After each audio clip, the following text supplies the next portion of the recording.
So hello class 10, welcome to R K home tuition. আশা করছি তোমরা সবাই ভালো আছো। তোমার তো আর কিছুদিন পরে শুরু হচ্ছে প্রথম পর্যায়ক্রমিক মূল্যায়ন অর্থাৎ ফার্স্ট ইউনিট টেস্ট এক্সাম। তাই তোমাদের বেশি সময় নষ্ট না করে বাংলা বিষয়ে মান 3-এর এমন বাছাই করা 10টি প্রশ্ন নিয়ে এসেছি, যে প্রশ্নগুলি পড়ে গেলে 100% চান্স আছে যে প্রশ্নগুলি তোমাদের স্কুলে পড়ার। কোন কোন প্রশ্নগুলি এবছর পড়ার চান্স আছে সেই প্রশ্নগুলি দেখে দেবো, আর প্রশ্নগুলির মধ্যে এমন কিছু বিষয় বুঝিয়ে দেবো যে প্রশ্নটি যেমনই ঘুরিয়ে দেখ তুমি লিখে আসবে। আর চ্যানেলটিতে নতুন হলে সাবস্ক্রাইব করতে ভুলো না। সাজেশনগুলি ভালো লাগলে বন্ধুদেরকে অবশ্যই শেয়ার করে জানিয়ে দাও।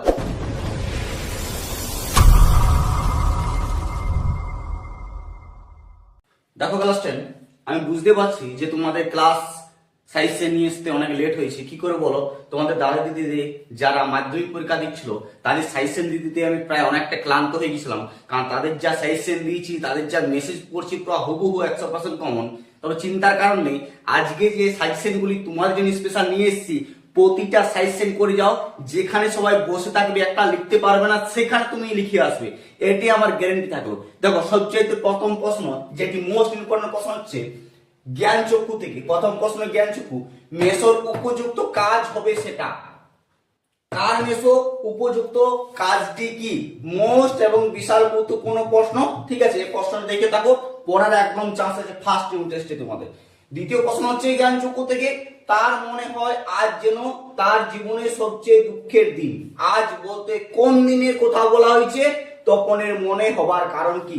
এটি 5 নাম্বার দিতে পারে, আবার 3 নাম্বার দিতে পারে, 3 নাম্বারও দিতে পারে, 5 নাম্বার দিতে পারে, কিন্তু বিশাল ইম্পর্টেন্ট প্রশ্ন। ঠিক আছে, 3 নম্বর প্রশ্ন হচ্ছে অসুখ একজন থেকে, সেই মেয়েটির মৃত্যু হলো না।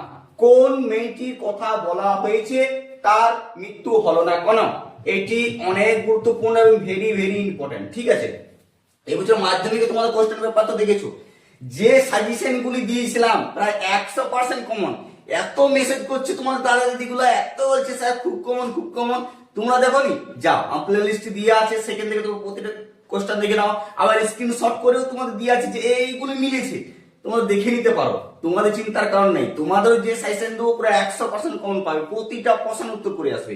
আগে এই প্রশ্নগুলি করে দেখে নাও। ঠিক আছে, দেখো 4 নম্বর প্রশ্ন হচ্ছে তারা আর স্বপ্ন দেখতে পারলো না। কারা কেন স্বপ্ন দেখতে পারলো না? এটিও মোস্ট এবং বিশাল ইম্পর্টেন্ট প্রশ্ন। ঠিক আছে, অসুবিধা একজন থেকে। এবার দেখো আয়ার বেঞ্জামিন থেকে যে প্রশ্ন দিচ্ছি, আমরা ভিখারি 12 মাস, কবি কাদের সম্পর্কে কথা বলেছেন? ভিখারি শব্দটি প্রয়োগ কেন করেছেন? ঠিক আছে, এই প্রশ্নটি মোস্ট ইম্পর্টেন্ট। হ্যাঁ, 6 নম্বর প্রশ্ন হচ্ছে দেখো চিরচিহ্ন দিয়ে গেল তোমার অপমানিত ইতিহাস। কার ইতিহাস, কেন অপমানিত ইতিহাস বলা হয়েছে? ঠিক আছে, আফ্রিকা প্রশ্ন থেকে এবারে প্রশ্নটি ভালো করে দেখে নিবে। এই প্রশ্নটি প্রায় স্কুলে আমি দেখছি দেই অনেক ইম্পর্টেন্ট প্রশ্ন। লাস্ট প্রশ্ন হচ্ছে আমার মনে পড়ে প্রথম ফাউন্টেন কেনার কথা। লেখকের প্রথম ফাউন্টেন পেনের কেনার অভিজ্ঞতা কিরূপ তা লেখো। ঠিক আছে, এই প্রশ্নগুলি বিশাল গুরুত্বপূর্ণ, বিশাল ইম্পর্টেন্ট। দেখো 8 নম্বর প্রশ্নটি হচ্ছে সবচেয়ে গুরুত্বপূর্ণ প্রশ্ন। তার আগে বলে দিই, তোমাদের যদি স্কুলে কমন নাও মিলে তা তোমরা লিখে আসবে। কিভাবে বলতো? তোমাদের স্কুলের স্যার যে পড়াগুলি, যে কবিতাগুলি বুঝিয়েছে তার আশপাশ তো জানো যে না এই এই জিনিসগুলো, সেটা গল্প আকারে লিখে আসবে। যদি লিখে আসতে পারো তা তোমাদের 1 বা 2 নাম্বার দিবে সেখান থেকে। বুঝে গেছে? তাই প্রশ্ন কিন্তু ছেড়ে এসো না, একটা প্রতিটা প্রশ্ন করে আসবে, যতটুকু মাথায় আসবে যে না এইটুকু লিখলে আমার ঠিক হবে, লিখে আসবে, প্যারাগ্রাফ হিসেবে লিখে আসবে। ঠিক আছে, চলো 8 নম্বর প্রশ্ন দেখো, কথাটা শুনে তপনের চোখ মার্বেল হয়ে গেল। কোন কথা শুনে কেন তপনের চোখ মার্বেল হয়ে গিয়েছিল? মোস্ট বিশাল গুরুত্বপূর্ণ প্রশ্ন। ঠিক আছে, জ্ঞান চক্ষু থেকে। তারপর হচ্ছে আমাদের পথ নেই আর, এখানে পথ বলতে কবি কি বুঝেছেন? এই পথ না থাকার কারণ কি? মোস্ট ইম্পর্টেন্ট প্রশ্ন। ঠিক আছে, আয়ার বেঞ্জামিন থাকি থেকে, আফ্রিকা থেকে, সরি আয়ার বেঞ্জামিন থাকি থেকে। হ্যাঁ, 10 নম্বর হচ্ছে আমি সেদিন সেই জাদু পাইলট নিয়েই ঘরে ফিরছিলাম। জাদু পাইলট বলতে কিসের কথা বলা হয়েছে? এরকম বলার কারণ কি?